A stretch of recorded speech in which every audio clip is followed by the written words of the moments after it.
Hello दोस्तों, आज के वीडियो में हम एक्सप्लेन करने जा रहे हैं 2019 में रिलीज हुई एक रशियन मूवी को जिसका नाम है कोमा। इस मूवी के डायरेक्टर ने ये दिखाने की कोशिश की है कि कोमा में जाने के बाद इंसान किस प्रकार से सोचता है। तो मूवी की शुरुआत में हम एक लड़के को देखते हैं जो अपनी नींद से जागता है, पर यहाँ पर सबसे अजीब बात ये होती है कि उसको नींद से जागने के बाद कुछ भी समझ नहीं आता। उसे ये भी याद नहीं आता कि इसके रूम में जो इतनी सारी चीजें फैली हुई है वो किसने फैलाई है। तभी उसके रूम की छत ब्लैक होने लगती है और रूम का पूरा स्ट्रक्चर बदलने लगता है। वह थोड़ा घबरा जाता है और यहाँ से बाहर निकल जाता है, लेकिन बाहर आकर भी वह देखता है कि सब चीजें बदली हुई है, कोई भी चीज वैसी नहीं है जैसी होनी चाहिए। वहाँ की बिल्डिंग हवा में उड़ रही होती है और ऐसा लगता है जैसे गिरती बिल्डिंग के लिए है ही नहीं। तभी उसके सामने से कुछ लोग गुजरने लगते हैं। वह लोग भी काफी अजीब थे। उन लोगों में किसी का सर नहीं था, किसी का हाथ नहीं था, फिर भी वो लोग बिल्कुल ठीक ठाक चल रहे थे। विक्टर को कुछ भी समझ में नहीं आता। इससे पहले कि वो कुछ एनालाइज कर पाता, उसके सामने एक ब्लैक शैडो आ जाता है जो विक्टर को मारने ही वाला होता है कि तभी 3 लोग आते हैं और उसे बचा लेते हैं। ये लोग विक्टर की जान बचा तो लेते हैं, पर ये ब्लैक शैडो इनके पीछे पड़ जाता है या तीनों कंटिन्यूअसली भाग रहे होते हैं। पर भागते भागते वो लोग ऐसी जगह पर आ जाते हैं जहाँ पर रास्ता खत्म हो जाता है। उससे आगे जाने की अब कोई जगह नहीं होती है, तो विक्टर काफी डर जाता है। तभी वो तीनों लोग कहते हैं कि तुम यहाँ से जंप लगा दो, तुम्हें कुछ भी नहीं होगा। लेकिन विक्टर डर रहा होता है और उन पर भरोसा नहीं करता। तो इन तीनों में से एक आदमी विक्टर को धक्का दे देता है, तो विक्टर स्लाइड करते हुए मार्केट में पहुंच जाता है और उसके पीछे पीछे वही तीनों लोग पहुंच जाते हैं। अब अजीब बात ये होती है भी इनके पीछे यहाँ आ जाता है। विक्टर को कुछ भी समझ नहीं आता आखिर क्यों वो ब्लैक शैडो इनके पीछे पड़ा हुआ है। वो ब्लैक शैडो जब इनकी जान लेने ही वाला होता है तभी उन तीनों में से एक इंसान अपनी जान को कुर्बान कर देता है, क्योंकि ब्लैक शैडो उसे फाइट करते वक्त ब्लैक शैडो के द्वारा इसके हाथ में एक कट लग जाता है। अब ये तीनों धीरे धीरे आगे बढ़ने लगते हैं। अब विक्टर उस लड़की के साथ साथ चलने लगता है और उस लड़की से पूछता है कि तुम हो कौन और मैं इस दुनिया में क्या कर रहा हूँ। ये कौन सी जगह है जिसके बारे में मैंने आज तक सुना भी नहीं और ना ही देखा। तभी लड़की, जिसका नाम होता है फ्लाई, वो विक्टर को बताती है कि ये वो दुनिया है जहाँ पर लोग कोमा में जाने के बाद आते हैं। तो सीधी सी बात है कि तुम भी इस वक्त कोमा में ही हो।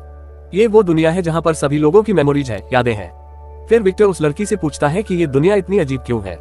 तो फ्लाई उसे बताती है कि ये दुनिया कोई हकीकत की दुनिया नहीं, ये दुनिया लोगों की यादों से बनी है और तुम्हें तो पता ही है, यादें समय के साथ साथ धुंधली पड़ती जाती है, कई सारी यादें आपस में मिक्स हो जाती है। तो बस ये जगह इसलिए ऐसी अजीब सी है। उसके बाद वह लोग एक पुरानी सी बस में जाते हैं। ये बस इनके लिए एक सुरक्षा का रास्ता है, सेफ जोन में जाने के लिए। बस की दूसरी तरफ यहाँ सभी कोमा के लोग एक साथ मिलजुल कर रहते हैं और शैडो भी यहाँ नहीं आ पाते। सभी इस जगह सेफ है। यहाँ पर सभी लोगों के पास कुछ सुपर पावर्स होते हैं। जैसा कि ये जगह रियल नहीं है, तो यहाँ के लोगों ने इमेजिनेशन से, अपने पास्ट एक्सपीरियंस से अपने सुपर पावर को डेवलप कर लिया है। इस जगह का एक गॉडफादर होता है जो इस जगह के चप्पे चप्पे को जानता है। इनका नाम है यिन। फिर ये इन विक्टर को अपने रूम में जाने को कहते हैं। फ्लाई विक्टर को उसके रूम तक ले जाती है, जहाँ पर विक्टर फ्लाई से उसी ब्लैक शैडो के बारे में पूछता है। तो फ्लाई उसे बहुत ही हैरान कर देने वाली बात बताती है कि अगर कोई इंसान कोमा में किसी कारण मारा जाता है तो वह इस कोमा वाले दुनिया में ब्लैक शैडो बन जाता है। और यह बात सुनकर विक्टर बहुत हैरान हो जाता है। अब वो लोग विक्टर के नए रूम में जाते हैं। इस रूम की एक दीवार पर अजीब सा पोर्टल जैसा होता है, जिसे ये लोग ड्रीम का दरवाजा कहते हैं। तो बता दिए कि तुम अपने कोमा में जो जो ड्रीम्स देखोगे वह यहाँ पर दरवाजे के जरिए रियलिटी में बदल जाएगा। अब विक्टर अपने सपने में देखता है कि उसका कार एक्सीडेंट हुआ है और जब उसकी आंख खुलती है तो वह देखता है कि उसको रूम में वही कार मौजूद है और वह अभी खुद जख्मी हालत में पड़ा हुआ है। फिर तभी वहाँ फ्लाई का वह साथी आ जाता है जिसने विक्टर की जान बचाई थी। इसका नाम था फैंटम। तब वह विक्टर को बोलता है, वाह भाई, तुम्हारा ये घर तो बहुत प्यारा है और तुम्हें देखकर लगता है कि तुम में काफी पावर हो सकते हैं। बताता हूँ कि इन पावर्स को कैसे यूज कर सकते हैं। बस तुम्हें इसके लिए कुछ टेस्ट देने होंगे, कुछ ट्रेनिंग करनी होगी। यहाँ रहने वाले हर इंसान के पास कुछ ना कुछ पावर तो है। असल में फैंटम फ्लाई को पसंद करता है और विक्टर के आने के बाद उसे थोड़ा इनसिक्योर फील होने लगता है। इसलिए वो विक्टर की थोड़ी बेइज्जती करने की कोशिश करता है और इसीलिए वो वहाँ पर एक रोबोटिक मशीन को लेकर आता है और वो विक्टर को गिरा देता है। सभी लोग ये देख रहे होते हैं यहाँ का गॉडफादर, और ये उम्मीद कर रहा होता है कि विक्टर के पास कुछ तो अच्छी सुपर पावर जरूर होगी। पर उस रोबोट के विक्टर पर बार बार हमला करने पर भी, फैंटम के विक्टर का मजाक उड़ाने पर भी विक्टर को उसकी पावर याद नहीं आ रही होती है, या फिर विक्टर को समझ में नहीं आ रहा होता है कि वो अपनी पावर को यूज कैसे करे। तो फैंटम विक्टर से पूछता है, अच्छा ये बताओ, कोमा से पहले तुम अपनी जिंदगी में क्या काम किया करते थे। तब विक्टर उसे बताता है कि मैं एक आर्किटेक्ट था। तो यहाँ मौजूद सभी लोग कहते हैं, आर्किटेक्ट था तो इसके पास क्या पावर होगी। ये बोलकर सभी लोग यहाँ से निकल जाते हैं। अगले दिन यहाँ से कुछ लोग एक मिशन पर जा रहे होते हैं और इस मिशन पर विक्टर भी शामिल हो जाता है। इनका मिशन था एक डेंजरस जगह से एक बॉम्ब को लेकर के आना। जब बहुत सारे गार्ड्स पहरा दे रहे थे, फिर जब इनकी टीम उस जगह पर पहुंच जाती है तो यहाँ पर खूब सारी गोलीबारी होती है। एक शानदार फाइट दिखाया जाता है। सच कहूँ तो ऐसा सीन बहुत ही कम देखने को मिलता है। अब फाइट के बाद जैसे तैसे विक्टर और उसकी साथी बॉम्ब तक पहुंच जाते हैं और बॉम्ब को उस सबमरीन से अलग करने की कोशिश कर रहे होते हैं। तभी कुछ ब्लैक शैडो हो उनकी तरफ आने लगते हैं, जिनको इस मूवी में रिपेयर कहा जाता है। तो ये रिपेयर इनको रोकने के लिए यहाँ पर आ रहे थे। तभी एक आदमी वहाँ बॉम्ब को अलग कर लेता है, पर वो नीचे गिरने वाला होता है और तभी विक्टर अपने सर पर फिंगर लगाता है और अपने दिमाग को यूज करते हुए वहाँ पर एक स्ट्रक्चर बनाता है और वह आदमी गिरने से बच जाता है और फिर वो सभी घर वापस आ जाते हैं। अब घर वापस आने के बाद सभी के सभी विक्टर की बहुत तारीफ करते हैं। विक्टर, तुमने तो कमाल कर दिया। तभी वहाँ पर येन भी आता है और विक्टर से कहता है कि मुझे तुम्हारा काम बहुत पसंद आया। पता है जहाँ पर हम रह रहे हैं। यहाँ पर सिटी का पूरा स्ट्रक्चर लोगों की मेमोरी से जुड़ा हुआ है, पर हमने आज तक ऐसा इंसान नहीं देखा जो कि खुद से अपने दिमाग को यूज करते हुए स्ट्रक्चर बना सके। तो क्यों ना तुम हम सब के लिए एक नया शहर बनाओ, एक ऐसा शहर जहाँ पर रेफरेंस ना आ सके। तब विक्टर कहता है, मैं पूरी कोशिश करूंगा। और अगली सुबह वह सब लोग दूसरी तरफ पहुँचने लगते हैं जहाँ पर उन लोगों को एक नया सिटी बनाना था। पर इससे पहले कि वो अपना कोई भी काम शुरू कर पाते, वहाँ पर रिपेयर आ जाते हैं और उन पर हमला करना शुरू कर देते हैं। सब काफी हैरान हो जाते हैं कि रैपर को कैसे पता चला कि हम लोग यहाँ पर आए हैं। हम तो बहुत सावधानी के साथ यहाँ पर आए थे। तभी यहाँ पर फैंटम आ जाता है और हमें यहाँ पर ये पता चलता है कि फैंटम ने विक्टर और येन से बदला लेने के लिए विक्टर की जैकेट में एक डिवाइस लगाया था, जिससे रिपेयर अट्रैक्ट होकर यहाँ पर आ जाते हैं। फिर रिपेयर यहाँ सभी लोगों को मारने लगते हैं, पर वो फैंटम पर हमला नहीं करते क्योंकि फैंटम के हाथ में पिछले फाइट के दौरान रिपेयर के द्वारा चोट लग गई थी और अब फैंटम भी धीरे धीरे रिपेयर में बदल रहा था। फैंटम को अपनी गलती का एहसास होता है कि उसकी जलन की वजह से कई सारे लोगों की जान चली गई। तो आप फैंटम उन रिपेयर्स के सामने एक बॉम्ब लेकर खड़ा हो जाता है, तो रिपेयर वहां से जाने लगते हैं।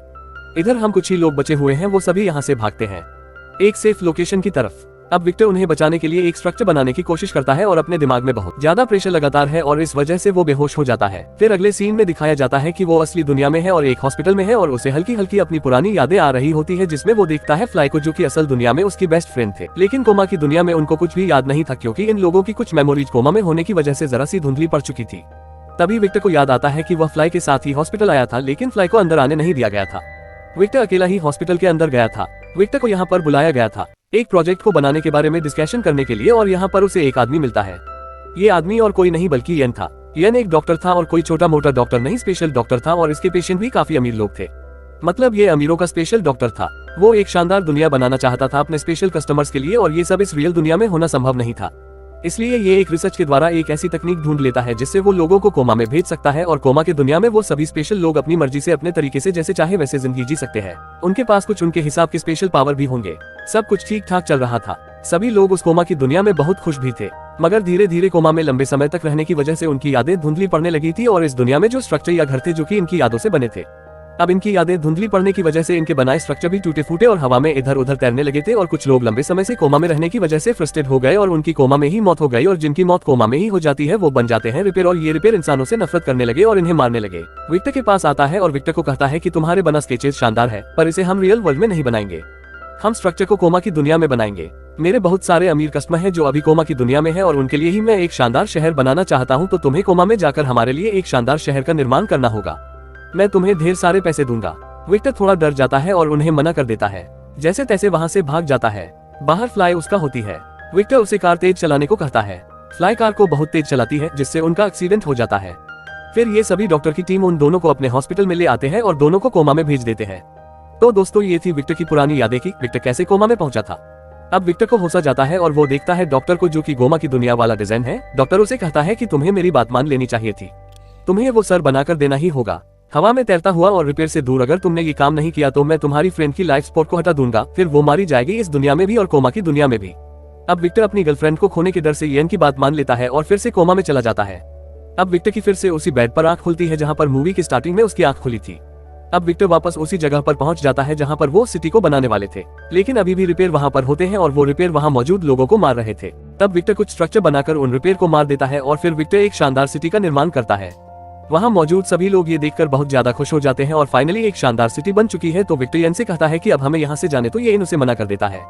तुम्हें यही रहना होगा, लेकिन चलो तुम्हें मैं एक हंट देता हूँ। फिर यह उसे कहता है कि रियल वर्ल्ड वाला हॉस्पिटल इस कोमा के वर्ल्ड में ढूंढो, और फिर येन वहां से उस सिटी में अकेला ही चला जाता है। वहां मौजूद किसी को भी वो लेकर नहीं जाता क्योंकि यहाँ मौजूद सभी बस कुछ ही समय के मेहमान हैं। वो कभी भी मर सकते हैं क्योंकि कोमा में उनकी हालत बहुत ही ज्यादा नाजुक थी, और मरने के बाद वो रिपेयर भी बन सकते हैं, और ये बिल्कुल नहीं चाहता कि सिटी में कोई भी रिपेयर आए, इसलिए वो किसी को भी अपने साथ उस शहर में लेकर नहीं जाता। अब यहाँ सबके सब डर जाते हैं और तभी एक एक करके कुछ लोगों की मौत होनी शुरू हो जाती है। अब लास्ट में 3 ही लोग बचते हैं। अब ये सारे लोग उस हॉस्पिटल किस तरफ जाने लगते हैं, तो वो हॉस्पिटल कोमा की दुनिया में भी होता है। अब ये लोग हॉस्पिटल के अंदर जाते हैं पर इनको वह रूम याद नहीं आ रहा होता है जहां उस रियल वर्ल्ड में उन्हें रखा गया है। अब विक्टर याद करने की बहुत कोशिश करता है और उसे अपने रूम का हल्का सा स्ट्रक्चर याद आ जाता है, लेकिन इससे पहले ही उसका एक और साथी राख बनकर गायब हो जाता है। अब सिर्फ विक्टर और फ्लाई ही बचे थे। दोनों उस रूम की तरफ जाने लगते हैं, तभी यहाँ पर जाता है और वो विक्टर पर हमला कर देता है। विक्टर भी अपने बचाव में योन पर हमला करता है, बट योन काफी स्ट्रांग होता है। शायद यही उसकी सुपर पावर है। इस दुनिया में ये विक्टर को मारने ही वाला होता है कि तभी वहाँ एक रिपेयर आ जाता है और ये इनको मार देता है। ये रिपेयर और कोई नहीं बल्कि फैंटम होता है जो कि अब रिपेयर बन चुका है। अब फैंटम का रिपेयर वहां से चला जाता है। अब विक्टर थोड़ा ध्यान लगाता है और उसे वहां से बाहर निकलने का एक रास्ता मिल जाता है। एक तस्वीर के जरिए अब अगले ही पल विक्टर कोमा से रियल वर्ल्ड में आ जाता है और वह फिर जल्दी से फ्लाई को उठाता है और वह दोनों उस हॉस्पिटल से बाहर चले जाते हैं। अब कुछ समय या कुछ दिनों या कुछ महीनों बाद दिखाया जाता है कि विक्टर अपने एक नए प्रोजेक्ट में वर्क कर रहा है और आप फ्लाई और विक्टर अपनी लाइफ में बहुत खुश है। तो दोस्तों ये मूवी यहीं पर खत्म हो जाती है। दोस्तों अगर आपको ये वीडियो अच्छी लगी तो लाइक जरूर करें, सब्सक्राइब करें या ना करें, लाइक जरूर करें क्योंकि आपका एक लाइक मेरी वीडियो को ज्यादा से ज्यादा दूर तक पहुंचाने में मदद करेगा, क्योंकि YouTube उन्हें वीडियो को ज्यादा से ज्यादा शेयर करता है जिसमें ज्यादा से ज्यादा लाइक्स होते हैं। तो प्लीज लाइक जरूर करें।